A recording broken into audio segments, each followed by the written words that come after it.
dédicace à un de nos plus grands fans, quelqu'un qui est timide et qui fait pas bien les tons. Et est-ce qu'on aurait une astuce, donc c'est un faux commentaire, j'ai fait un montage tout pourri, pour progresser sans avoir à vivre la frustration de ne pas être compris? Et ça, c'est intéressant.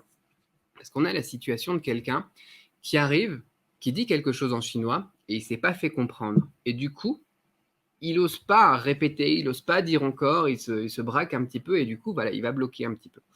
Le problème, c'est qu'en bloquant, du coup, il n'y a plus d'échange, il n'y a plus de conversation. Et la conversation, c'est ce qui fait progresser. Donc, on est dans un cercle vicieux donc négatif qui fait que, puisque il est timide, il ne va pas aller parler. Et puisqu'il ne va pas aller parler, eh bien, il ne va pas progresser. Et puisqu'il ne va pas progresser, il va être encore moins apte à oser justement aller parler la langue encore. Et il faudrait casser un petit peu ça. Donc, quelques conseils là-dessus. On en parlait tout à l'heure. Toi, tu disais y aller tout simplement, essayer de vaincre un petit peu la timidité parce que tu es un étranger. Ouais, c'est déjà pas mal. Tu es un Si tu étranger parles qui parle chinois. ouais, ça c'est génial déjà. C'est déjà génial, c'est déjà bluffant en fait. Tu n'as pas besoin d'avoir peur, les gens ils sont Ouais. compréhensifs et tu as déjà fait quelque chose que la plupart des gens ne font pas. Donc les gens ils vont avoir tendance à être beaucoup plus patients et à être beaucoup plus, même à dire voilà, tu parles bien, quoi. C'est juste génial. Alors parfois ils vont être trop en confiance et du coup ils vont voir, ils vont dire tu parles chinois et puis ils vont commencer à raconter leur vie et là tu comprends plus rien. Parfois, par contre, ils vont prendre un petit peu plus le temps, quoi. Donc ça, c'est la première chose. Deuxième chose, je vois souvent aussi des personnes qui sont timides et qui répètent exactement la même chose. Tu vois? Ils ne se sont pas fait comprendre la première fois. Ça leur fait un peu mal au cœur, mais ils vont quand même le répéter. Mais ils répètent exactement la même chose et éventuellement sans même rajouter de contexte. Il y a plusieurs techniques là-dessus que les Chinois utilisent aussi, parce que les Chinois aussi, parfois, ils ne se font pas comprendre quand tu mets un mot isolé, quand tu dis quelque chose comme ça. Ce que tu peux faire, c'est répéter la phrase, mais avec plus de contexte. C'est-à-dire que, voilà, tu dis, je sais pas moi, tu dis, je suis super content. Là, ils n'ont pas compris, tu as dit, je suis super content. Tu vas leur dire, par rapport justement à ce qu'on avait fait hier, on est allé au parc, etc., je suis super content. Tu vois? Et alors là, dans le contexte, pour eux, ça va être plus facile. Deuxième chose, ça va être de broder. Broder, c'est quoi? C'est tout simplement développer un petit peu l'idée ou le dire autrement, comme si tu te faisais un mind map dans ta tête vite fait. Tu vois, je dis, j'étais super content. Quel serait un synonyme de ça? Quelle serait une autre manière de le dire, tu vois, et de se faire comprendre, tu vois? J'ai bien aimé, par exemple. J'ai vraiment bien aimé ce qu'on a fait hier, tu vois. Et là, ça, plus ça, tu vois, avec le contexte et tout ça, forcément, ils vont mieux comprendre. Souris. C'est ça, après, il y a aussi la gestuelle et tout ça, mais voilà, il y a pas mal de choses. Autre chose qu'on peut faire aussi parfois quand c'est des caractères isolés, ça c'est important parce que par exemple quand tu dis ton prénom en chinois, les gens ils vont pas comprendre. Tu peux pas rajouter un contexte par rapport à ton prénom vu que ce que tu veux dire c'est juste ton prénom. Tu peux pas le dire autrement parce que ton prénom c'est juste ton prénom, tu vois. Quelque chose que tu peux faire aussi c'est comment est-ce que ça s'appelle? Épeler ton nom en chinois. Mais en français, tu vois, quand tu veux épeler ton prénom, par exemple, je m'appelle Cédric, je veux dire C-E-D-R-I-C, tu vois. Comment est-ce que tu fais pour épeler un mot en chinois? Tu peux décomposer les clés, effectivement, push, elle me dit, mon épouse à côté, les composantes, au final, la clé et les composantes du caractère. Dire, voilà, je m'appelle Li Shuaiqing, Li, tu peux dire Mu Zi Li. Le Li qui est composé du caractère Mu et du caractère Zi.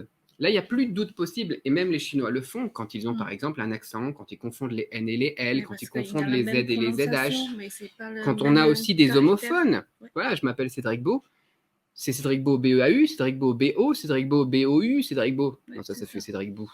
Ok? Tu vois? Et là, il se pose la question, B-A-U. C'est bon, j'en ai trouvé un autre. Et là, il se pose la question, tu vois. Et donc, tu peux épeler. Et donc, tu dis Mu, Zi, Li. Et donc, c'est le Li qui est composé du Mu et du Li. Et du Mu et du Zi. J'y arrive plus là. Le caractère du bois, le caractère de l'enfant, et ça donne le Li de la prune. Voilà. Autre manière de faire, c'est dire, parce que parfois tu ne sais pas expliquer les composantes ou n'importe quoi, mais tu connais par exemple le fait que ce caractère, il existe aussi dans un autre mot qui est fréquent. Par exemple, moi, pour dire le shuai qu'on a dans Shuaiqing, c'est le shuai le même que le shuai de beau gosse, comme Cédric Beau, ou c'est le même que shuai de yuan shuai, qui veut dire général chef de guerre. C'est la signification de Cédric, mon prénom en chinois. L'étymologie de Cédric, ça veut dire chef de guerre en français, et donc en chinois, ça sera yuan shuai. Shuai. Comme Cédric. Ouais. C'est mon nom de famille et mon prénom en même temps, Shuai, tu vois. Génial. C'est pas mal quand même. Et du coup, là, je ne l'ai pas épelé, je n'ai pas dit ça sera la clé et ça sera l'élément de, comment ça s'appelle, du tissu, de la serviette, du torchon, des trucs comme ça, tu vois. Je lui ai dit, ça sera le shui qui est dans yuan shui. Et là, c'est une autre manière. Je ne l'ai pas épelé, mais je l'ai dit, tu vois. C'est le beau comme dans Beau Gosse, par exemple. C'est pas modeste, ça. Ouais, Mais quand ouais, même, comme tu veux. tu vois. Et tu peux le faire comme ça. Et là, du coup, il n'y a plus de doute possible parce qu'encore une fois, tu as rajouté du contexte. Et même si tu parles pas bien, même si tu fais pas bien les tons, ce genre de choses, eh ben, tu peux te faire comprendre. Et tu n'as pas cette frustration. En tout cas, tu n'as pas ce blocage parce que c'est une situation malaisante. Quand tu dis quelque chose en chinois, la personne en face, elle ne te comprend pas. Mais comment Et les tu dis, mais Français, qu'est-ce que hein? je fais maintenant, quoi? C'est foutu. Il y a un blocage et là, il y a plus d'échange. La conversation, elle est stoppée. Et là, c'est tout raté parce que du coup, pour toi progresser aussi, c'est mort, quoi. Oui, même Comme les Français. en français aussi, hein. Par exemple, ce chinois, je parlais pas assez bien le français, mais tout le monde qui m'a dit, ah, tu parlais très bien français. Mais je sais, mais c'est comme ça te fait courager de Ça continuer de... t'encourage, c'est ça. Ouais, tu peux continuer de parler pour nous aussi, hein. Tu as la tête d'étranger, tu parles chinois, c'est déjà génial pour nous aussi. Ouais, après, j'ai Donc, donné toutes bah, ces astuces. ouais.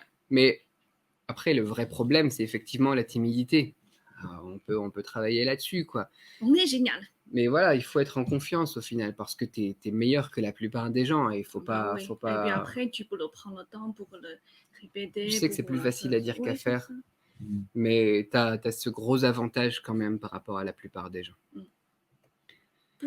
不说你都不知道你有多厉害。 Ouais. Si tu parles pas, ils pourront jamais savoir à quel point tu es balèze aussi, tu vois.